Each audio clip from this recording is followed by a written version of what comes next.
Marwadi university మంచి భవిష్యత్తు కోసం తెలుగు విద్యార్థులు ఇష్టపడే యూనివర్సిటీ. కాల్ 9059052378 9059052379. అందరికీ నమస్కారం. మన ఆయుర్వేదం ప్రోగ్రామ్కి స్వాగతం. థైరాయిడ్ సమస్యతో చాలామంది బాధపడుతూ ఉంటారు. ముఖ్యంగా మహిళల్లో చాలా ఎక్కువగా థైరాయిడ్ సమస్యలు అనేవి వస్తూ ఉంటాయి.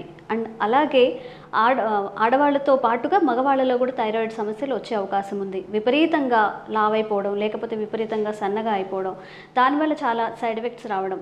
ఈ మెడికేషన్ తీసుకున్నప్పుడు కూడా సైడ్ ఎఫెక్ట్స్ వల్ల బాధపడుతున్నామని చాలామంది చెప్తున్నారు. మరి మన ఆయుర్వేద వైద్యంలో థైరాయిడ్ కోసం ఏదైనా చిట్కాలు ఉన్నాయా? చిన్న అంటే డైలీ మనం తినే ఆహార పదార్థాలనే మెడిసిన్గా మార్చుకోవచ్చా? ఈ విషయాలు తెలుసుకుందాం. మరి వంటింటి చిట్కాలు అనగానే మనకు గుర్తొచ్చేది ఎవరు? చిట్టిపొట్ల మధుసూదన్ శర్మ గారు. మధుసూదన్ శర్మ గారు ఈరోజు మనతో ఉన్నారు. వారిని అడిగి థైరాయిడ్ గురించిన అన్ని సందేహాలు తెలుసుకుందాం. నమస్కారం సార్. నమస్తే. సార్, థైరాయిడ్ గురించి చాలామందికి చాలా అపోహలు ఉన్నాయి. ఏంటంటే సెడెంటరీ లైఫ్ స్టైల్ వల్ల వస్తుందని, లేకపోతే ఇంతకుముందు అమ్మా నాన్నలకు కానీ జెనెటికల్ పరంగా వస్తుందని కానీ అంటూ ఉంటారు. అండ్ ఆహార పదార్థాల్లో కూడా చాలా సందేహాలు అయితే ఉన్నాయి. అసలు ఈ థైరాయిడ్ రావడానికి ముఖ్య కారణాలు ఏంటి? థైరాయిడ్ వచ్చేందుకు రకరకాల కారణాలు ఉన్నాయమ్మా. యాక్చువల్లీ ఇది ఒక జీవనశైలి వ్యాధిమా. సో ఆడవాళ్ళలో ఈ యొక్క సమస్య వస్తూ ఉంటుంది, మగవాళ్ళలో ఈ యొక్క సమస్య వస్తూ ఉంటుంది. కానీ ఎక్కువ శాతం మందిలో ఆడవాళ్ళలోనే ఎక్కువ వస్తుంటుంది. ఈ థైరాయిడ్ అనేది యాక్చువల్గా ఏమంటే గొంతు భాగంలో ఒక సీతాకోక చిలుక ఆకారంలో ఒక గ్రంథి ఉంటుందమ్మా, గ్రాండ్ ఉంటుంది. ఆ గ్రాండ్ పని సమర్థత లేకపోతే ఆ యొక్క పరిస్థితిని థైరాయిడ్ సమస్య అంటారమ్మా. ఇది తక్కువగా పనిచేస్తే కొన్ని సమస్యలు వస్తాయి, ఎక్కువగా పనిచేస్తే కొన్ని సమస్యలు వస్తాయమ్మా. కాబట్టి ఆ గ్రంథి ఆ వయస్సుకు తగినట్లు, అంటే శరీర వయస్సు, శరీర బరువు, శరీర ప్రకృతిని తగినట్లు ఆ యొక్క స్రావాలు, హార్మోన్స్ కరెక్ట్గా ఉత్పత్తి చేస్తుంటే శరీరం కూడా తన పని తను చేసుకుంటూ ఉంటుందమ్మా. సో ఈ థైరాయిడ్ గ్రంథి యొక్క హార్మోన్స్ కానీ అవి ఉత్పత్తి చేసేటువంటి ఇతర పదార్థాలు కానీ హెచ్చుతగ్గులైనప్పుడు ఈ లక్షణాలన్నీ వస్తుంటాయమ్మా. ఈ థైరాయిడ్ గ్రంథి సరిగా పనిచేయకపోవడానికి మానసిక ఒత్తిడి కారణము, అదేవిధంగా మనం తీసుకునేటువంటి ఆహార పదార్థాలు కొంతవరకు కారణము, అట్లే విధంగా వాతావరణ కాలుష్యము కొంతవరకు కారణము, కొన్నిటికి స్పష్టమైనటువంటి కారణం కూడా ఉండదమ్మా. ఎందుకు ఈ విధంగా ఈ యొక్క థైరాయిడ్ గ్రంథి పనిచేయట్లేదు దానికి స్పష్టమైన కారణం కూడా తెలియట్లేదమ్మా. కొంతమందికి పోషకాహార లోపం, ముఖ్యంగా కొంతకాలంటే ప్రోటీన్స్ తక్కువ కావడం వల్ల కూడా, ప్రోటీన్ ఆహారం సరిగ్గా తీసుకోకపోవడం చేత కూడా ఈ సమస్య వస్తుంటుందమ్మా. సో ఈ యొక్క థైరాయిడ్ గ్రంథి ఇంతకుముందే చెప్పినట్లు ఎక్కువగా పనిచేసినా కొన్ని ఇబ్బందులు ఎదురవుతాయి, తక్కువగా పనిచేసినా కొన్ని ఇబ్బందులు అవుతాయి. థైరాయిడ్ గ్రంథి తక్కువగా పనిచేసినప్పుడు థైరాయిడ్ గ్రంథి నుంచి తక్కువ హార్మోన్స్ ఉత్పత్తి అవుతుంటాయమ్మా, థైరాయిడ్ హార్మోన్స్. దీన్ని హైపోథైరాయిడిజం అంటారమ్మా. హైపోథైరాయిడిజం, హైపో అంటే తక్కువ, థైరాయిడిజం అంటే థైరాయిడ్ నుంచి ఉత్పత్తి అయ్యేటువంటి పరిస్థితి అని చెప్పేసి. థైరాయిడ్ నుంచి ఉత్పత్తి అయ్యేటువంటి థైరాయిడ్ హార్మోన్ తక్కువ ప్రమాణంలో ఉత్పత్తి కావడం చేత ఉండేటువంటి పరిస్థితి ఏదైతే ఉందో దాన్ని హైపోథైరాయిడిజం అంటారమ్మా. రెండవది హైపర్ థైరాయిడిజం. హైపర్ అంటే ఎక్కువగా అనేటువంటి అర్థం. థైరాయిడ్ గ్రంథి అవసరాలకు మించి ఎక్కువగా పనిచేసినప్పుడు దాని నుంచి ఎక్కువ స్రావాలు, ఎక్కువ హార్మోన్స్ ఉత్పత్తి అవుతాయమ్మా. దాన్ని హైపర్ థైరాయిడిజం అంటారు అనమాట. హైపర్ అంటే ఎక్కువగా అనేటువంటి అర్థం. కాబట్టి ఇక్కడ ఆయుర్వేదంలో ఉన్నటువంటి విచిత్రం ఏంటంటే మా హైపోథైరాయిడ్ కానీ హైపర్ థైరాయిడ్ కానీ రెండింటికి ఒకటే మందు, రెండింటికి పరిస్థితిని చక్కదిద్దామా. అది ఆయుర్వేద వైద్యం యొక్క ప్రత్యేకత. ఇప్పుడు ఇంగ్లీష్ వైద్యంలో అయితే హైపోథైరాయిడ్కి సపరేట్ మెడిసిన్స్ ఉంటాయి, హైపర్ థైరాయిడ్కి సపరేట్ మెడిసిన్స్ ఉంటాయమ్మా. కానీ ఆయుర్వేద వైద్య విధానంలో మాత్రము ఏ రకమైన థైరాయిడ్ అయినప్పటికీ మనం తీసుకునేటువంటి ఆ యొక్క మెడిసిన్ థైరాయిడ్ గ్రంథి యొక్క పనితీరు ఎక్కువగా ఉంటే నార్మల్ చేసేస్తుంది, తక్కువగా ఉన్నా నార్మల్ చేసేస్తుంది. అది గొప్పతనం. కాబట్టి రెండవది ఏంటంటే సైడ్ ఎఫెక్ట్స్ ఉండవు, సైడ్ బెనిఫిట్స్ ఉంటాయి, క్షేమదాయకంగా పనిచేస్తుంది. భవిష్యత్తులో కూడా ఎక్కువ రోజులు వాడినప్పటికీ ఎలాంటి ప్రాబ్లమ్స్ ఉండవమ్మా. అలాంటి అనేక రకాలైనటువంటి ఔషధాలు ఉన్నాయమ్మా.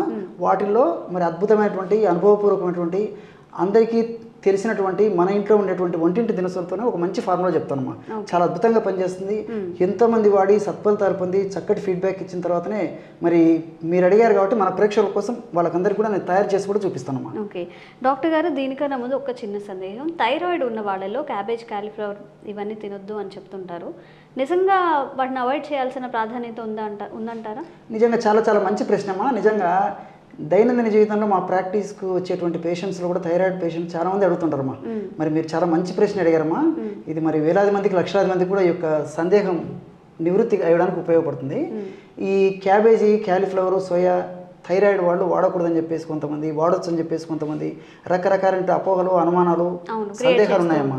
దీంట్లో క్లారిటీ చాలా మందికి లేదమ్మా. సో వాటికన్నిటికి నేను క్లారిటీ చేస్తాను తల్లి. సో ఈ యొక్క క్యాబేజీ, క్యాలీఫ్లవరు, అదేవిధంగా సోయాబీన్స్లో గాయిట్రిన్స్, అదేవిధంగా థయోసైనైడ్స్, ఫ్లేవనాయిడ్స్ అని చెప్పేసి రసాయన పదార్థాలు ఉంటాయమ్మా. గాయిట్రిన్స్, థయోసైనైడ్స్, ఫ్లేవనాయిడ్స్, ఈ మూడు పదార్థాలు ఉంటాయి. అంటే క్యాబేజీలు ఉంటాయి, క్యాలీఫ్లవర్లు ఉంటాయి, సోయాలు ఉంటాయి.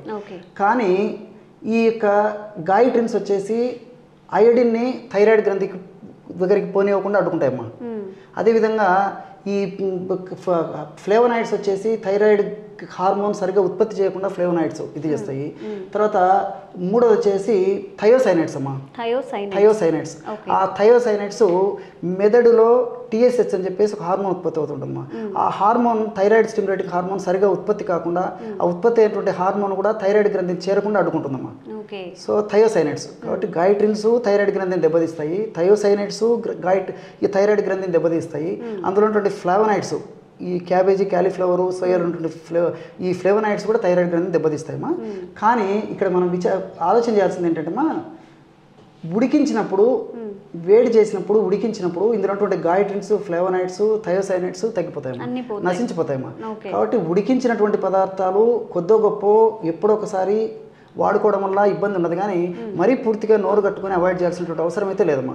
ఇప్పుడు మనం క్యాబేజీ పచ్చివి తీసుకోము, సోయా పచ్చివి తీసుకోము, క్యాలీఫ్లవర్ పచ్చివి తీసుకోము, ఇవన్నీ ఉడకబెట్టే కదమ్మా తీసుకునేది. ఉడకబెట్టేసరికి ఈ యొక్క మూడు కూడా పోతాయమ్మా. గాయిట్రిన్స్ పోతాయి, థయోసైనైడ్స్ పోతాయి, ఫ్లేవనాయిడ్స్ పోతాయి. సో ఉడకబెట్టి తీసుకోవడం వల్ల ఇబ్బంది ఉండదమ్మా. చాలా మంచి ప్రశ్న అడిగారమ్మా. ఈ యొక్క వీడియో ద్వారా చాలా మందికి ఆ డౌట్ కూడా నేను తీరుతుందని అనుకుంటాను. అలాగే ఈ రోజు మరి మాకోసం ఆ చిట్కా ఏంటో చెప్తారా థైరాయిడ్ తగ్గడానికి? తప్పకుండా. దీనికి కావాల్సిన పదార్థాలు 4 పదార్థాలమ్మా. అన్నీ మీకు తెలిసినటువంటివే. ఎలా కలుపుకోవాలో, ఎలా తయారు చేయాలో చేసి కూడా చూపిస్తాను తల్లి. ధనియాలను వేయించి చేసినటువంటి చూర్ణము ఒక 20 గ్రాములు తీసుకోవాలమ్మా. ఔషధం తయారు చేసి చూపించేది కొద్దిగా మాత్రమే ఇందులో కలపడం జరుగుతుందమ్మా. ధనియాలను వేయించి చేసినటువంటి చూర్ణము 20 గ్రాములు. అదేవిధంగా పసుపు అమ్మా, పసుపు చూర్ణం, పసుపు కొమ్మలను దంచి తయారు చేసుకునేటువంటి చూర్ణము 20 గ్రాములమ్మా. అదేవిధంగా శొంఠి చూర్ణం అమ్మా. శొంఠి అంటే అల్లాన్ని ఎండబెట్టి తయారు చేసినటువంటి ఇది ఏదైతే ఉందో దాన్ని శొంఠి అంటారమ్మా. శొంఠి పొడి కూడా మనకు మార్కెట్లో దొరుకుతుందమ్మా. శొంఠి చూర్ణము ఒక 20 గ్రాములు తీసుకోవాలి. అదేవిధంగా మిరియాల చూర్ణం, ఇవి ఒక స్పూన్ వేసుకుంటే సరిపోతుంది. ఇది కూడా సేమ్ 20 గ్రామ్స్ తీసుకోవాలి. సో అన్ని సమానంగా తీసుకోవాలమ్మా. మిరియాల చూర్ణం కూడా 20 గ్రాములు తీసుకోవాలి. ఇప్పుడు మొత్తం 4 పదార్థాలమ్మా. ధనియాల చూర్ణము, అదేవిధంగా పసుపు చూర్ణము, శొంఠి చూర్ణము, మిరియాల చూర్ణం. క్వాంటిటీస్ కరెక్ట్గా గుర్తుపెట్టుకోండి. నిజంగా ఒక స్పూన్ మిరియాల పౌడర్ వేసారంటే ఇంకంతే, తాగారంటే సమ్మర్కి ఇంకా ఎక్కువ వేడి చేసే అవకాశం ఉంది, ఇంకా స్టమక్ కూడా అప్సెట్ అవుతుంది, కాబట్టి జాగ్రత్తగా వేసుకోండి. కాబట్టి మనం సమానంగా కలుపుకుంటున్నామా, కాబట్టి వాడేటప్పుడు చాలా తక్కువ ప్రమాణం వాడుకుంటాం కాబట్టి మనం ఇందులో మిరియాలు ఇదే పద్ధతిలో కలపడం వల్ల కూడా ఎలాంటి ఇబ్బంది ఉండదమ్మా. చూడండి, బ్రహ్మాండమైనటువంటి ఈ థైరాయిడ్ గ్రంథి పనితరాన్ని సమర్థవంతంగా చేసేటువంటి అద్భుతమైనటువంటి పౌడర్ రెడీ అయిపోయింది. ఓకే, కాంబినేషన్లో మంచిగా పనిచేస్తాయండి పసుపు, ధనియాలు, మిరియాలు, ఇంకా శొంఠి. సో అంటే విడివిడిగా తీసుకుంటే తీసుకోలేము కానివ్వండి. ఒక థైరాయిడ్కి నిజంగా చెప్పండి, ఎంతమంది థైరాయిడ్ వ్యాధి బారిన పడుతున్నారు. చాలామంది మెడికేషన్ యూజ్ చేసినందువల్ల మళ్ళీ దానివల్ల సైడ్ ఎఫెక్ట్స్ వచ్చాయని చాలామంది బాధపడే వాళ్ళు కూడా ఉన్నారు. కాబట్టి ఇవన్నీ మనం వంటింట్లో యూజ్ చేస్తాం. పసుపు యూజ్ చేస్తాం, ధనియాలు, శొంఠి, మిరియాలు డిఫరెంట్గా వంటింట్లో ఎక్కువగా యూజ్ చేస్తూ ఉంటాం. కాబట్టి వాటన్నిటిని ఇట్లా ప్రీమిక్స్ కనుక చేసుకుంటే మిరియాల విషయంలో క్వాంటిటీని తప్పకుండా ఫాలో అవ్వండి. ఎక్కువ వేసుకున్నా కానీ కొంచెం మంటగా, లేకపోతే కడుపులో యాసిడిటీ ఫామ్ అవ్వడం, మళ్ళీ ఎఫెక్ట్స్ అయ్యే అవకాశం ఉంటుంది. కాబట్టి మిరియాల విషయంలో కాస్త జాగ్రత్త తీసుకోండి. అలాగే ప్రీమిక్స్ చేసేసుకొని ఒక గ్లాస్ బాక్స్లో స్టోర్ చేసి ఎలా వాడుకోవాలో చెప్తాను, యూజ్ చేసుకోవచ్చు. ఈ విధంగా తయారు చేసి పెట్టుకోవాలమ్మా. ఈ విధంగా తయారు చేసి పెట్టుకున్న తర్వాత డైలీ డోసెస్ ఎలా తీసుకోవాలండి? రోజు 2 టైమ్స్ వాడుకోవాలమ్మా. వాటర్లో మిక్స్ చేసుకోవాలి. రోజు ఉదయం ఆహారానికి ఒక అరగంట ముందు, రాత్రి ఆహారానికి ఒక అరగంట ముందమ్మా ఈ 4 పదార్థాలు కలిపి తయారు చేసుకున్నటువంటి చూర్ణం. మీరు చాలా మంచి వీళ్ళను ఎడ్యుకేట్ చేశారమ్మా పబ్లిక్ని. ఎందుకంటే మిరియాలు ఘాటైనటువంటి పదార్థము, శొంఠి ఘాటైన, తెలియక అన్ని ఈక్వల్ క్వాంటిటీ వేసుకుంటే మళ్ళీ ఘాటుగా ఉండే అవకాశం. కాబట్టి కేవలం 1 గ్రామ్ తీసుకుంటే సరిపోతుందమ్మా.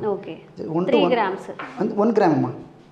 1 గ్రామ్ ఒక డోస్కి 1 to 1.5 గ్రామ్ వరకే వాడుకోవాలన్నమాట. సో ఒక 50 మిల్లీలీటర్ల నీళ్లు తీసుకొని 50 మిల్లీలీటర్ల నీళ్ళలో 1 to 1 గ్రామ్ పౌడర్ కంటే ఎక్కువ కూడా అవసరం ఉండదమ్మా.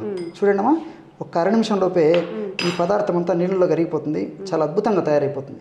సో థైరాయిడ్ సమస్యకి చాలా అద్భుతమైనటువంటి పానీయం రెడీ అయిపోయింది. ఒక్క శొంఠి తప్ప ధనియాలు, మిరియాలు, పసుపు అనేవి మనం మసాలా దినుసులుగా యూజ్ చేస్తాం, ఎక్కువ కూరల్లో కూడా యూజ్ చేస్తాము. చూడండి, మనం తినే ఆహారమే మనకి దివ్య ఔషధాలుగా కూడా పనిచేస్తుంది. ఆహారమే మెడిసిన్ అని కూడా అంటారు. కాబట్టి జంక్ ఫుడ్, బయట దొరికే ఫుడ్, ఆయిల్స్ అవన్నీ అవాయిడ్ చేసుకొని కొంచెం ఇలా మన ఆరోగ్యం గురించి చిన్న చిన్న చిట్కాలు పాటిస్తే మన హెల్త్ని సెట్ చేసుకోవచ్చు. డాక్టర్ గారు, ఇందులో కొంచెం మిరియాలు కూడా యాడ్ చేసాం కాబట్టి డైరెక్ట్గా ఇలా తాగలేని వాళ్ళు కొంచెం హనీ కానీ బెల్లం కానీ యాడ్ చేసుకోవచ్చా ఈ వాటర్లో? చాలా మంచి ప్రశ్నమా. ఈ వాటర్లో యాడ్ చేసుకోవచ్చుమా, తేనె యాడ్ చేసుకోవచ్చు. అలా లేకపోతే మనం ఆల్రెడీ పౌడర్ తయారు చేసి పెట్టుకుంటాం కదమ్మా, ఇదే పౌడర్ 1 గ్రామ్ పౌడర్ తీసుకొని తగినంత తేనెతో కలిపేసి డైరెక్ట్ కూడా తీసుకోవచ్చు. నీళ్ళతో కలపకుండా కూడా అలాగే తీసుకోవచ్చు, తేనెతో కలిపి తీసుకోవచ్చుమా. ఓకే, థ్యాంక్ యూ అండి. మా కోసం ఒక చక్కని చిట్కా అయితే ఈరోజు మాకు తెలియజేశారు, ముఖ్యంగా థైరాయిడ్ గురించి. Thank you so much. నమస్తే.